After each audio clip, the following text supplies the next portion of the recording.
ইলেকশনের ডেট ঘোষণা হয়েছে, ফেব্রুয়ারিতে নির্বাচন হবে। ফেব্রুয়ারিতে নির্বাচন হবে না।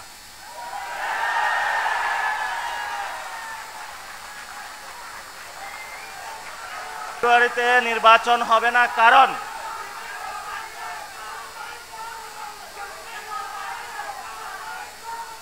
কারণ কারণ যদি ফেব্রুয়ারিতে নির্বাচন হয়, আমার যে ভাইয়েরা শহীদ হয়েছিল, রক্ত দিয়েছিল সংস্কারের জন্য, একটি নতুন সংবিধানের জন্য, তাহলে কবরে গিয়ে তার লাশটা ফেরত দিতে হবে এই সরকারকে।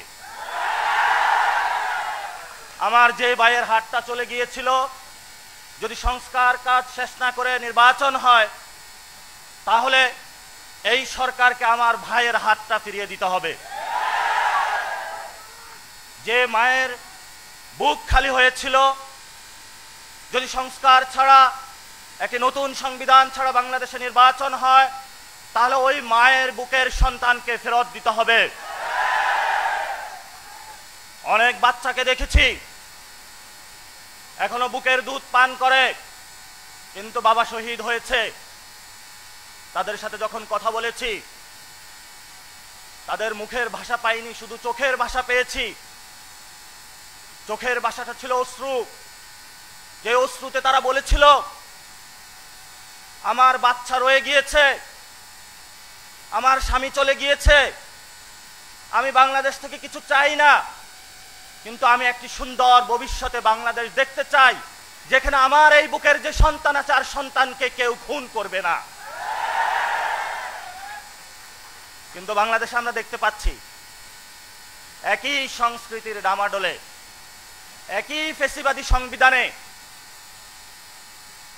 একই সিস্টেমের মধ্য দিয়ে আমরা নির্বাচনে যাচ্ছি। তাহলে এতগুলো মানুষ শহীদ হওয়ার প্রয়োজন কি ছিল? এতগুলো মানুষ আহত হওয়ার প্রয়োজন কি ছিল? আপনারা দেখেছেন, এখানে অনেক মিডিয়া ভাই রয়েছেন। ভারতে হিন্দুত্ববাদী বিজেপি এক এক করে সকল মিডিয়া দখল করেছিল, কিন্তু কিছু তরুণ যুবা অল্টারনেটিভ মিডিয়া সৃষ্টি করে ভারতের বুকে গত ইলেকশনে বিজেপির যে জয়যাত্রা, তাদের যে হম্বিতম্বি, সেটা রুখে দিয়েছিল। আপনাদের কি স্মরণ আছে? আপনাদেরকে সেই ভূমিকায় নামতে হবে।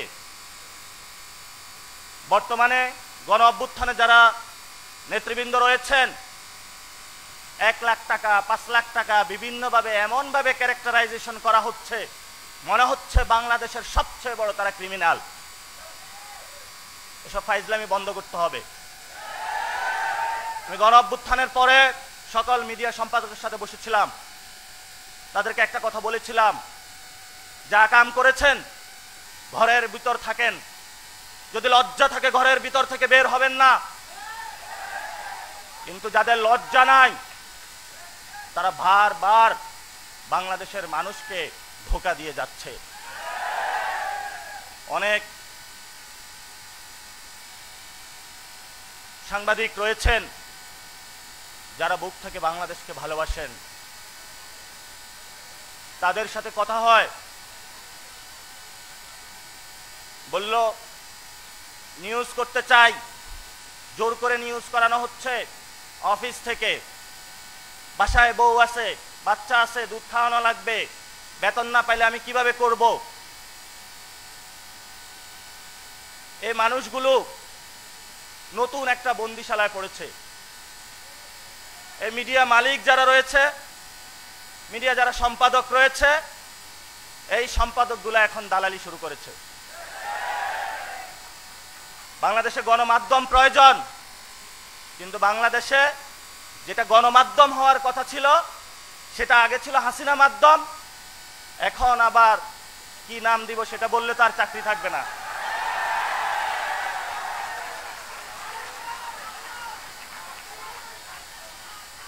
আর একটি বিষয় আমি শেষ করব, দ্রুতই শেষ করব। একটা গোয়েন্দা সংস্থা বাংলাদেশে, ডিজিএফআই, আপনার আমার পকেটের টাকায় চলাফেরা করে। তারা কত টাকা খরচ করে কিন্তু বাংলাদেশের মানুষ জানতে পারবে না। তাদের কোনো কোথাও দায়িত্ববোধ নাই, অ্যাকাউন্টেবিলিটি নাই, ট্রান্সপারেন্সি নাই। তাদের একটাই কাজ, মানুষকে ভীতি প্রদর্শন করে যে কিছু বলবি আয়নাগরে নিয়ে আসব। আর আপনার আয়নাগর তো আমরা ভেঙে দিয়েছি।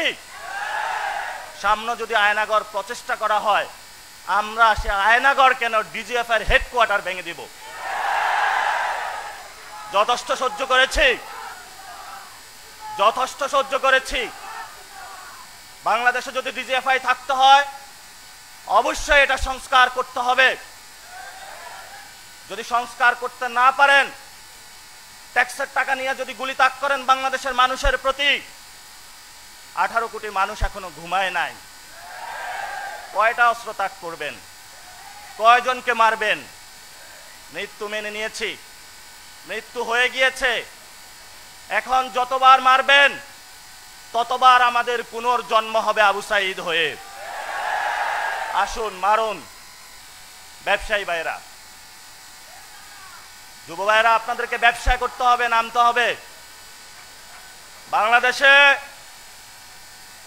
উৎপাদনমুখী ব্যবসা বন্ধ হয়েছে। শুধু বিভিন্ন দেশ থেকে কিভাবে এক্সপোর্ট ইম্পোর্ট বিজনেস করে দালালি করবে, এই ধরনের দালাল ব্যবসায়ী শ্রেণী সৃষ্টি হয়েছে। বাংলাদেশে কর্মসংস্থান সৃষ্টি হচ্ছে না। গণ অভ্যুত্থানে যুবকরা নেমেছিল একটি চাকরির জন্য। সেই চাকরিটা যদি না হয় তাহলে আপনার কিসের ইলেকশন? রাজপথে যারা শহীদ হয়েছিল বিচার করতে হবে, যারা আহত হয়েছিল, তাদেরকে যারা খুন করেছিল, অঙ্গহানি করেছিল, শেখ হাসিনাকে ওই দেশ থেকে ধরে আনে বাংলাদেশে বিচারের সম্মুখীন করতে হবে। যদি করতে পারেন তাহলে আপনার মুখে ইলেকশনের ডেট মানায়।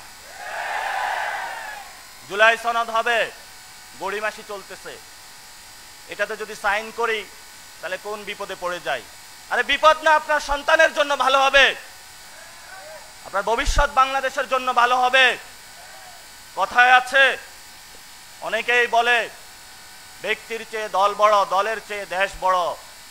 এখন আমরা দেখছি দেশের চেয়ে দল বড়, দলের চেয়ে ব্যক্তি বড়।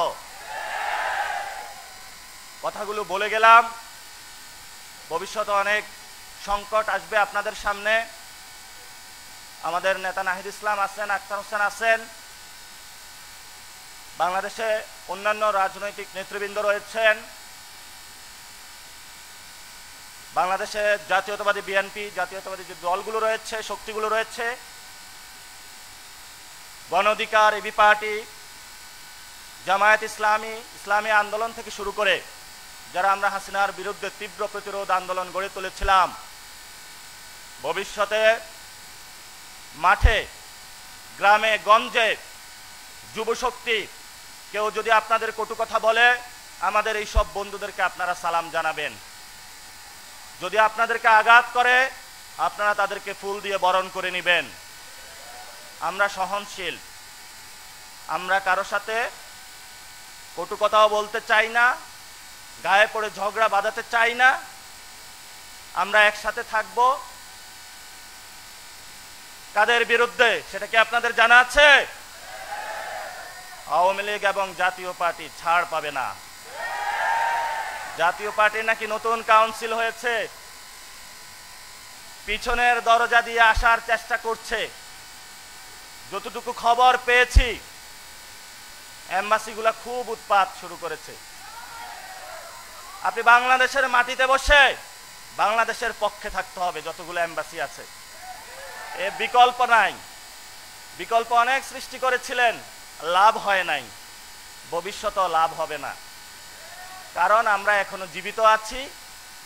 যদি কোনো কিছু লাভ করতে হয় বাংলাদেশের উপর দিয়ে, সেটা আমাদের জীবনের উপর দিয়ে করতে হবে। সেই জীবন দিতে সবাই প্রস্তুত আছে।